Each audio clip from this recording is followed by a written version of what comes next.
many of us have been feeling the restlessness of just doing firefighting and the need to actually go beyond and talk about what is it that we want, what kind of society we want, how do we deal with issues of inequality, justice, and sustainability, etc. So we felt that there was a need for 5 or 6 things to happen through a process like the Vikalp Sangam. One of them was much greater levels of documentation, also of what's happening. So there are actually amazing things happening everywhere in the country, but most of them are known only to people who are actually doing it, and not to anybody else, maybe to their neighbors. But generally, mainstream media anyway doesn't cover things like this normally. And even NGOs or civil society groups or movements have been focusing a lot, as I said, on firefighting and on the negative stories and not so much on the positive. So we need much more documentation, and then the outreach of whatever is documented, whether it's through videos or audio or written material, published material, etc. How does one get that across? So that was one major purpose of the process. The second one was sharing amongst those who are involved with alternatives. So this is where the actual physical sangams, the conferences, come into play significantly, because these 2-3 days or 4 days where we spend together are times where we can really be talking about what we're doing and telling people so that we get to know each other. One of the interesting things that happened, for instance, in the Kutch Sangam was that virtually all the groups that were involved there knew each other. But at the end of the Sangam, they were saying, wow, in these 3 days I learned so much more about what you're doing that I had no idea about. Even though they actually not just know each other, but work with each other. What was special about this was that, who was the main guy there? What's his name? Sandeep Virmani. He kind of decided that he will introduce and he will give a shape and try to bring the analytics and the politics, how people are relating to that. So he asked everyone to present from that point of view. He had a session with them, and therefore people were for the first time hearing not just the activities, but why and how and what was important in the thing, what direction they were taking. So one major part of the Sangams is just the sharing, learning from each other, and especially across sectors. For us actually the Sangam process, this is probably the most important part. That we're trying to create a space in which people working on women's rights issues, people working on land rights issues, people working on agriculture, on sustainability, on recycling, on media, on health, on education, normally do speak to people within their own sectors, but not so much across. So this is one space for that. That was another major objective. From this kind of learning and sharing, building further collaborations. So how do people who are, let's say, I'm not particularly good at working on women's rights issues, I know what I can do with forest conservation, but not on gender. How do I learn from somebody like, say, Malika, who's Marty, which has been working on women's issues, and vice versa. So how do you actually build collaborations, collaborative projects and processes and activities where this can be taken further, where we strengthen each other also. The fourth thing was a collective visioning of future society. This is a very exciting, very challenging kind of thing. And normally something that we have, at least in the last 15-20 years, I've been feeling that somehow society has drilled into us that we shouldn't be dreaming anymore. We shouldn't be visioning. Let's be practical. Let's do things that can be done. And so this whole thing of saying, okay, what's a society we can create 50 years from now or 100 years from now? People say, forget it, it's a waste of time. So I think it's a very critical collective space that we have in the Sangams to do that. Because without a vision, without a dream, or without multiple visions, we don't even know the pathways that, in which direction should we be heading. So that's another thing, and one output of that is the framework, alternatives framework note, which has been evolving through each of the Sangams, and right now it's in its 4th or 5th avatar.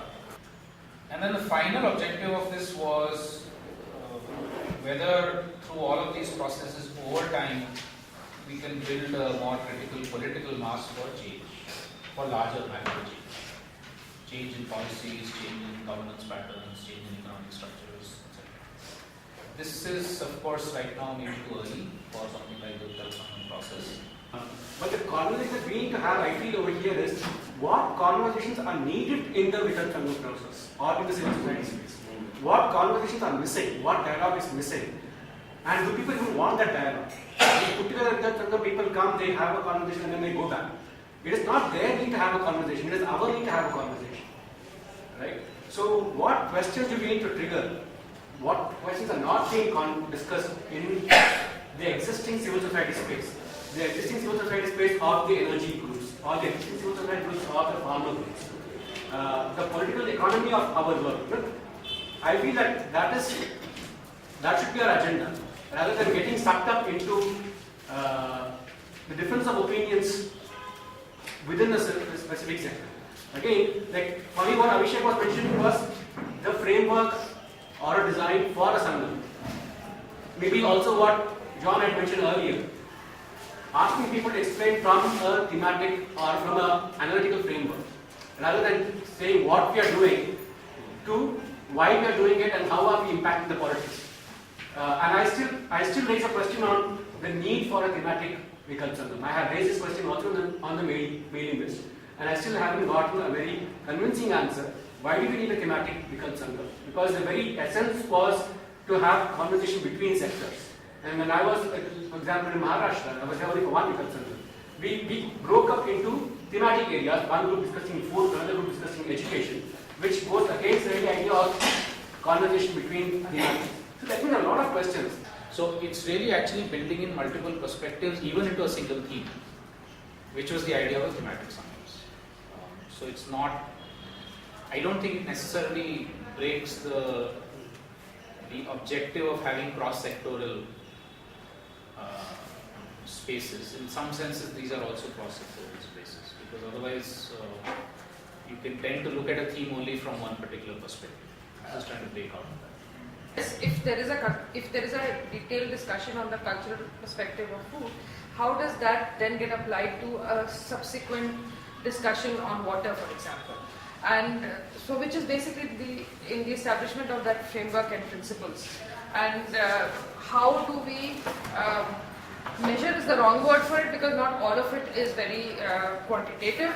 But when we do advocate for something, whether at local level or at the state level or even at the national level, how do we build that case? So we have to build cases for any sector, and it is to do with the languaging, it is to do with building the justifications for the other side to understand. I mean, people in this room, they have a lot of their differences, but more or less are moving in the same direction.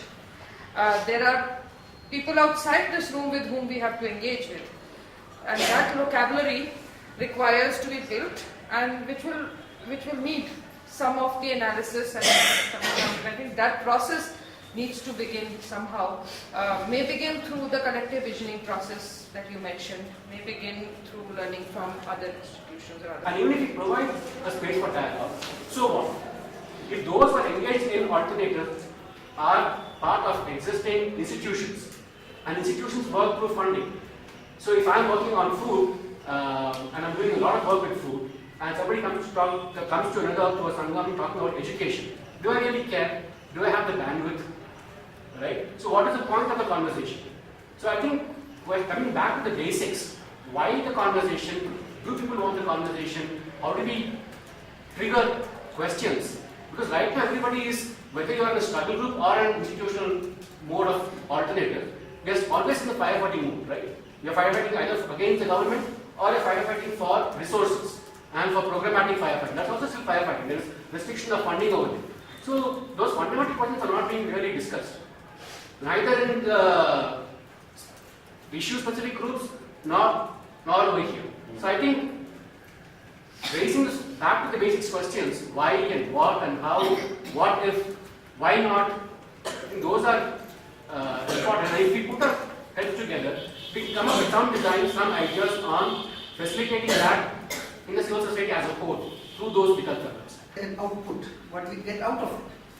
And especially this is very important when we talk about thematic Sangams. I mean, every theme there is a particular debate discourse going on. Are our Sangams on themes taking this debate one step forward? I think that is for me an important thing, so that improves on the present understanding and pitches the debate at a very different level.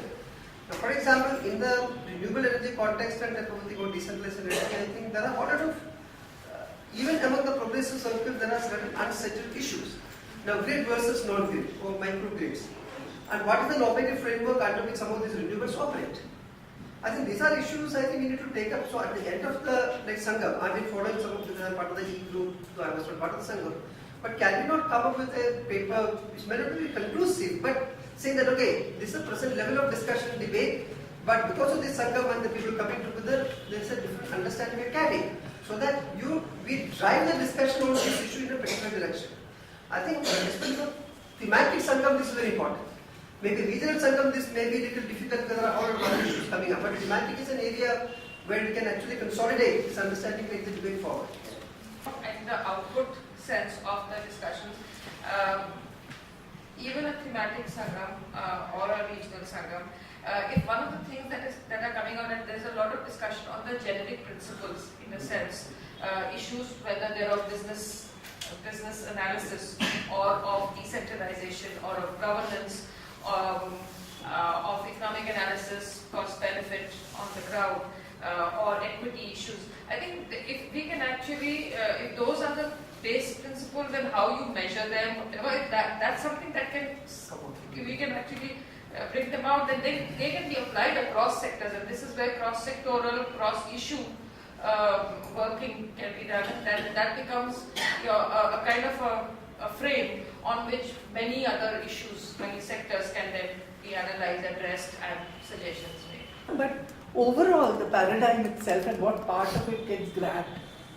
And so I'm making a meta point here of what is it that we need to engage with as Vikalp Sangam versus doing what, offering alternatives of what kind? Are we talking about the larger politics of engaging with the paradigms, or are we talking about the solutions as they are working and looking at different kind of grid points?